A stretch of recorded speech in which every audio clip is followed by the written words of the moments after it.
Movie के start होते ही हम कुछ पुलिस ऑफिसर्स को एक बिल्डिंग के अंदर जाते देखते हैं। देखने को मिलता है कि इस बिल्डिंग में एक घोस्ट यानी एक भूत है। ऑफिसर्स जब एक दरवाजा खोलने की कोशिश करते हैं तो उनका हाथ ही जम जाता है। दरवाजा तोड़कर जब ये लोग एक मीटिंग रूम में जाते हैं तो वहाँ सभी लोग सभी चीजें बर्फ में जमी हुई थी सिवाय एक लोहे की बॉल के जो हिल रही थी। ऑफिसर्स जैसे ही इस बॉल को चेक करने के लिए उसे टच करते हैं, यहाँ जमे हुए सारे इंसान टूटकर मर जाते हैं। बॉल के अंदर दो चमकती हुई आंखें दिखाई जाती हैं जो एक भूत की थी। जिसके बाद सीन कट होकर हमें 120 साल बाद का सीन दिखाया जाता है। हमें मिलवाया जाता है एक घोस्टबस्टर की टीम से जो भूतों से लड़कर उन्हें पकड़ने का काम करते हैं और इस शहर की भूतों से हिफाजत करते हैं। अभी ये लोग कार से कहीं जा ही रहे थे कि इन्हें शहर में एक खुला भूत नजर आया। इस ड्रैगन जैसे भूत को अपने काबू में करने के लिए सबसे पहले फोइबी अपनी कार से एक लेजर गन निकालते हुए बाहर निकलती है और लेजर से इस भूत पे हमला करती है, लेकिन भूत उसके काबू में नहीं आता। तभी उसका दूसरा साथी कार के अंदर से एक छोटी सी डिवाइस निकालकर इस भूत को पकड़ने की कोशिश करता है, लेकिन जब ये लोग इसमें भी नाकाम रहते हैं तो कैली नामी इनकी टीम लीडर बड़ी ही होशियारी से अपने एक ड्रोन को इस भूत के ऊपर भेजते हुए फाइनली इस भूत को काबू में कर लेती है। इस भूत को पकड़ने के चक्कर में इनका ध्यान तो सड़क पे रहा ही नहीं था। सड़क पे ये लोग बहुत नुकसान कर चुके थे, इनका अपना एक्सीडेंट भी हो चुका था और इस सारे नुकसान की वजह से इन्हें मेयर के पास बुलाया जाता है जो उनसे कहते हैं घोस्टबस्टर्स आप लोग शहर में बहुत नुकसान कर रहे हैं, अगर ऐसा ही चलता रहा तो आप लोग का काम रोक दिया जाएगा। जवाब में घोस्टबस्टर्स कहते हैं लेकिन हम तो शहर को भूतों से बचा रहे थे। लेकिन मेयर के मुताबिक ऐसा और चलने वाला नहीं था। मेयर सबसे पहले तो उनके ग्रुप से फोइबी को निकालने को कहते हैं क्योंकि अभी उसकी उम्र सिर्फ 15 साल है जो अभी इस काम के लिए मैच्योर नहीं है। घोस्टबस्टर मेयर को कन्विंस करने की कोशिश करते हैं लेकिन वो अपना फैसला सुना चुके थे। ये लोग अब केली के घर पर आते हैं जहाँ फोइबी अपने ग्रुप से नाराज नजर आ रही है क्योंकि वो मेयर की बात मानते हुए उसे अपने ग्रुप से कुछ टाइम के लिए बाहर निकाल चुके थे। यहाँ घोस्टबस्टर्स उसे समझाते हैं कि बस 3 साल की तो बात है, फिर हम तुम्हें हर मिशन में साथ लेकर जाया करेंगे। यही केली के घर के बेसमेंट में इन्होंने एक पूरी पाइपलाइन बनाई हुई थी भूतों को कैद करने के लिए। अभी भी अपने कैद किए हुए भूत को यहीं पे डालने वाले थे, लेकिन अचानक से ये मशीन काम करना बंद कर देती है। केली और उसका साथी बहुत ही मुश्किल से इस मशीन को हैंडल करते हैं और इस चीज में कामयाब हो जाते हैं कि बाकी भूत यहाँ से आजाद न हो। सीन कट होकर हमें एक ऐसी शॉप दिखाई जाती है जहाँ भूतों से रिलेटेड चीजों को बेचा जाता है। यहाँ एक लड़का वही मेटालिक बॉल बेचने के लिए आया था जिसे हमने मूवी के पहले सीन में देखा था। शॉपकीपर जैसे ही इस बॉल के अंदर किसी भूत को चेक करना शुरू करता है तो अचानक से उसकी शॉप में ही जलजला आ जाता है। हर चीज गिरने लग जाती है, यहाँ तक कि घोस्ट चेक करने वाली उसकी मशीन भी टूट जाती है। बॉल जहाँ रखी थी उसके नीचे टेबल भी फ्रीज होकर वो टूटकर बॉल वहाँ से नीचे गिर जाती है। इस बॉल की पावर का असर केली के उस घर तक भी हुआ था जहाँ पाइपलाइंस के अंदर वो लोग भूतों को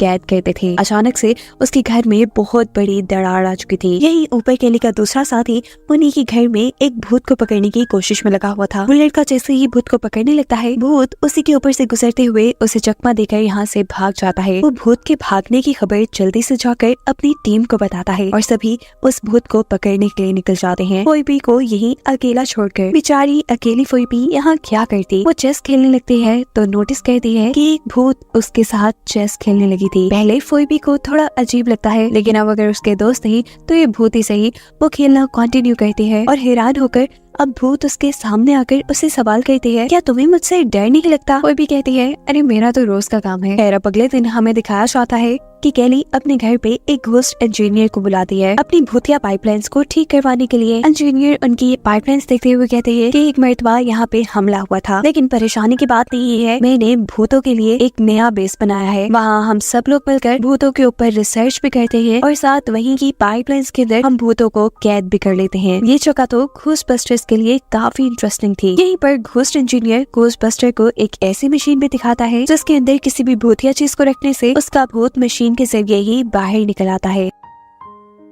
इस प्रोसेस के बाद भूत को कैद करने का काम भी इस मशीन ने खुद ही कर दिया।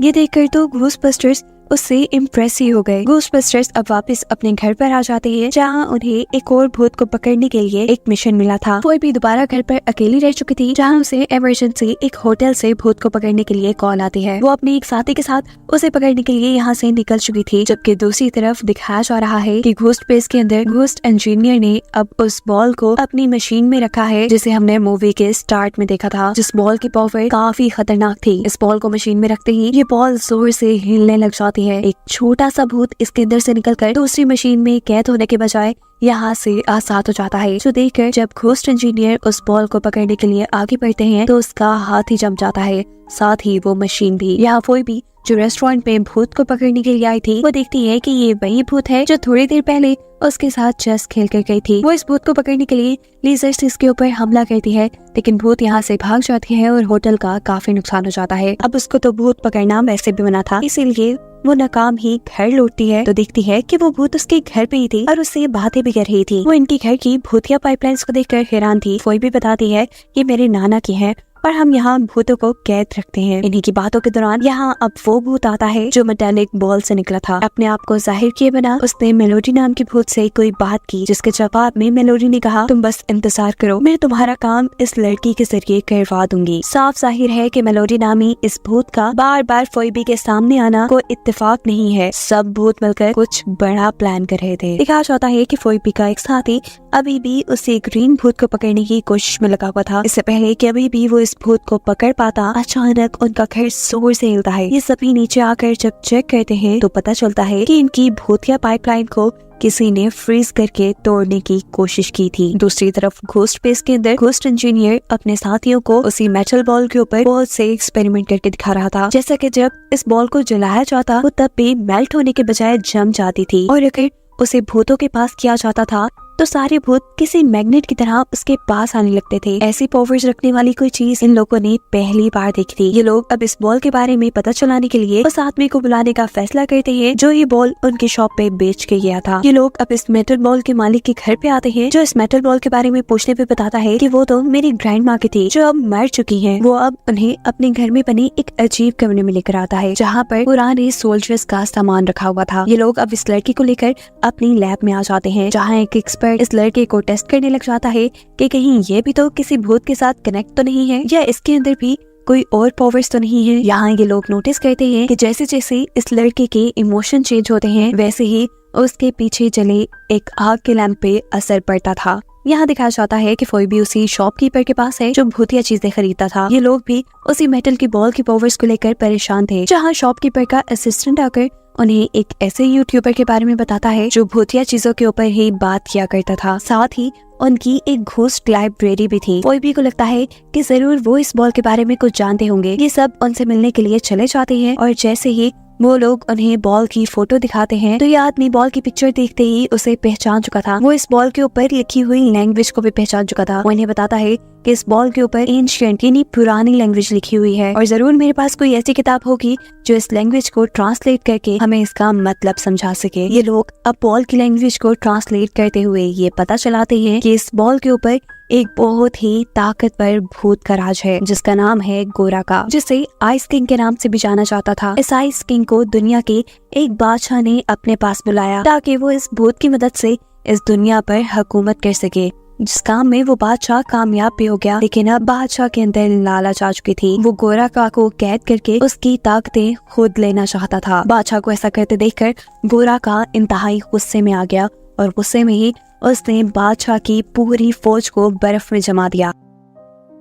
गोराका का गुस्सा इतना बढ़ चुका था कि अब वो पूरी दुनिया को तबाह कर सकता था, और उससे इस दुनिया को बचाने के लिए फायर मास्टर्स सामने आए, जिनके अंदर आग को कंट्रोल करने की ताकत थी। उन्होंने आखिर में गोराका को हराकर उसे पिघलाकर उस बॉल में बंद कर डाला, जिसके बाद से उस बॉल की हिफाजत करने की जिम्मेदारी फायर मास्टर्स की ही थी। यहीं पर ये आदमी फोइबी के साथियों को गोराका की रिकॉर्डिंग भी सुनाता है। जब ये लोग रिकॉर्डिंग सुन ही रहे थे, अचानक एक रेड कलर का घोस्ट उनके इंस्ट्रूमेंट्स को कंट्रोल करते हुए वो सारी रिकॉर्डिंग पैक करके एक कचरे के डब्बे में डाल लेता है और जब सारे उस रिकॉर्डिंग को पकड़ने के लिए उसके पीछे भागते हैं तो वो उस कचरे के बैग को लेकर वहाँ से भाग जाता है। हार कर ये लोग जैसे ही बिल्डिंग से बाहर निकले तो वो रेड कलर का घोस्ट यहाँ एक शेर के पुतले में था। इससे पहले वो शेर की शक्ल में इनके ऊपर हमला करता, कोई भी अपनी इलेक्ट्रिक गन से उसके ऊपर हमला करती है जिससे वो पुतला टूट जाता है। गोराका की रिकॉर्डिंग फट जाती है और यहाँ दोबारा से तबाही होती है। इसीलिए फोइबी को दोबारा पुलिस अरेस्ट कर लेती है। फोइबी की इस गलती की सजा अब पूरे घोस्टबस्टर ग्रुप को मिलने वाली थी। मेयर कहते हैं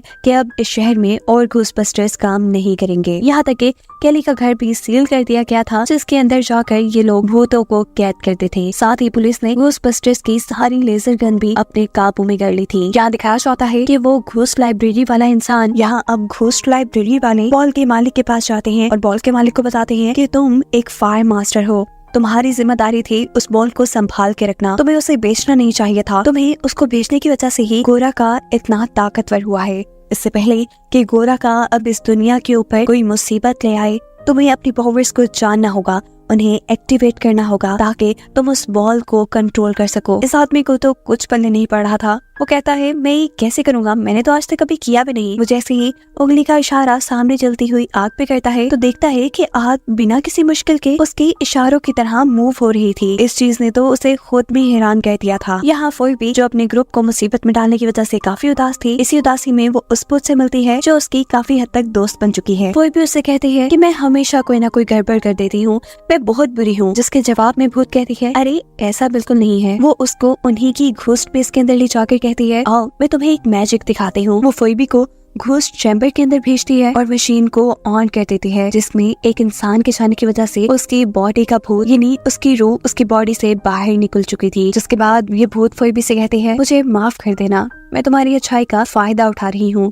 ये कहते ही हमें दिखाया जाता है कि यहाँ पड़े मेटल बॉल के अंदर से अचानक कुछ काली ताकतें बाहर निकली जिन्होंने वक्त रहते ही फोइबी के जिस्म के साथ साथ उसकी सोल को भी अपने काबू में कर लिया था। और ये काली ताकत कोई और नहीं बल्कि गोराका ही था। उसके आजाद होने की वजह से यहाँ काफी गड़बड़ी होने लगी थी। घोस्ट बेस के लोग जब यहाँ पे आते हैं तो वो गोराका को देखकर उसके ऊपर अपनी लेजर गन से हमला करते हैं, लेकिन गोराका इस लेजर गन को ही जमा चुका था। इससे पहले कि ये लोग गोराका को पकड़ पाते गोराका यहाँ से भाग जाता है। केली फोइबी को दोबारा से ठीक करती है उसकी सोल को उसके जिस्म में डाल के, जिसके बाद दिखाया जाता है कि गोराका फायर मास्टर्स के घर पे गया है जहाँ इतने साल गोराका को कैद रखा गया था। यहाँ से गोराका अपने सींग वापस लेकर अपने साथ लगा लेता है और उसकी ऐसे सारी ताकतें वापस आ जाती हैं और अब वो अपना बादशाह से पुराना बदला लेने के लिए तैयार था। जैसे वो पहले इस दुनिया को जमाना चाहता था, उसका मकसद आज भी इस दुनिया को जमा कर अपने कब्जे में करना था।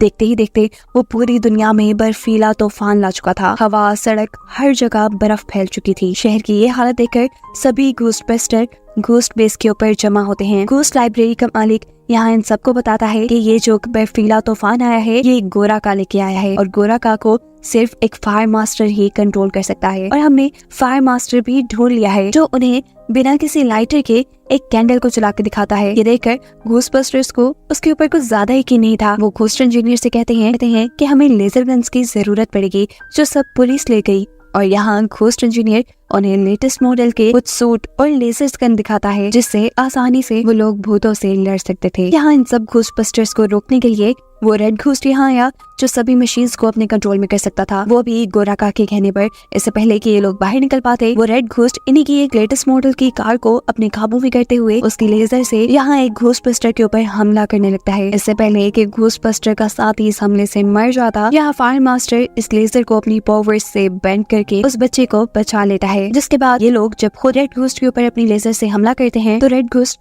एक पिज्जा के अंदर चला जाता है और यहाँ एक ग्रीन कलर का वो घोस्ट जो हमेशा से इनके घर से नहीं निकल पाया था वो इस पिज्जा के साथ इस घोस्ट को भी खा लेता है। एक से तो इनकी जान बचती है। जिसके बाद दूसरी भूत से निपटने के लिए फोइबी अपनी बेसमेंट में जाती है जहाँ ये भूत फोइबी से माफी मांग रही थी। वो कहती है कि मेरे पास और कोई रास्ता नहीं था सिवाय इसके, मेरा मकसद सिर्फ अपने आप को आजाद करवाना था। फोइबी उससे कहती है कि तुम गलत हो, अच्छाई भी तो तुम्हारा रास्ता बन सकती थी, तुमने ये गलत रास्ता क्यों चुना जिसकी वजह से अब पूरी दुनिया के इंसान मुसीबत में है।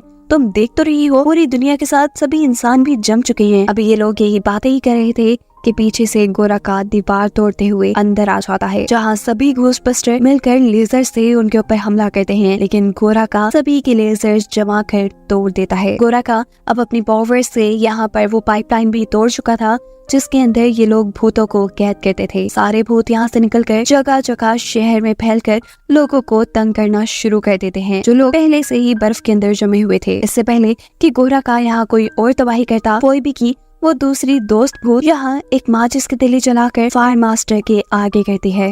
इस शोले को ये फायर मास्टर अपनी पावर्स की मदद से बहुत ज्यादा बढ़ाकर इसे गोरा का के ऊपर हमला करता है। गोरा का इस हमले से कमजोर होने लगा था। उसको कमजोर होता देखकर सारे घोस्टबस्टर मिलकर अपने लेजर से उसके ऊपर हमला करते हैं, जिससे वो उनके कंट्रोल में आने लग जाता है। उसे पूरी तरह कंट्रोल करने के लिए एक घोस्टबस्टर यहाँ पर उनकी घोस्ट को कैद करने वाली पाइपलाइन को ऑन करने को कहता है, जो पहले खराब हो चुकी थी। ये लोग किसी उम्मीद के चलते जब उसे ऑन करते हैं तो किस्मत से वो चल भी जाती है। ये मशीन अब गोरा का के साथ काफी सारे मॉन्स्टर्स को अपने अंदर हड़प कर गई थी।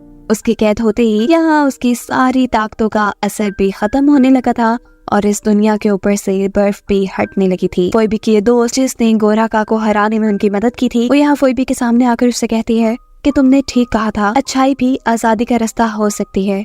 और देखो मैं आजाद हो गई। वो अब इस दुनिया से आफ्टर लाइफ में जा चुकी थी। ये लोग अब जैसे ही अपनी घोस्ट प्लेस से बाहर निकलते हैं तो पूरा शहर उन्हें अप्रिशिएट करने के लिए खड़ा हुआ था, क्योंकि उन्होंने इन लोगों की जान बचा ली थी। मेयर जो कि घोस्टबस्टर्स को बिल्कुल पसंद नहीं करता था, मजबूरी में सब लोगों के सामने उसे भी घोस्टबस्टर्स की तारीफ करनी पड़ती है। साथ ही वो फोइबी को भी उसकी टीम के साथ काम करने की इजाजत दे देता है और इस बात से घोस्टबस्टर का एक ग्रुप काफी खुश होता है। अब जैसे हम पहले जानते हैं कि गोरा का के घोस्ट पाइपलाइन के ऊपर हमला करने की वजह से काफी सारे घोस्ट आजाद हो गए थे, इसीलिए अब घोस्टबस्टर्स के पास तो बहुत काम था इन सारे भूतों को पकड़ने का, जहाँ कुछ भूत किसी एक आदमी का ट्रक भी लेकर भाग गए थे। और इसी को दिखाते हुए ये कहानी यहाँ खत्म हो जाती है।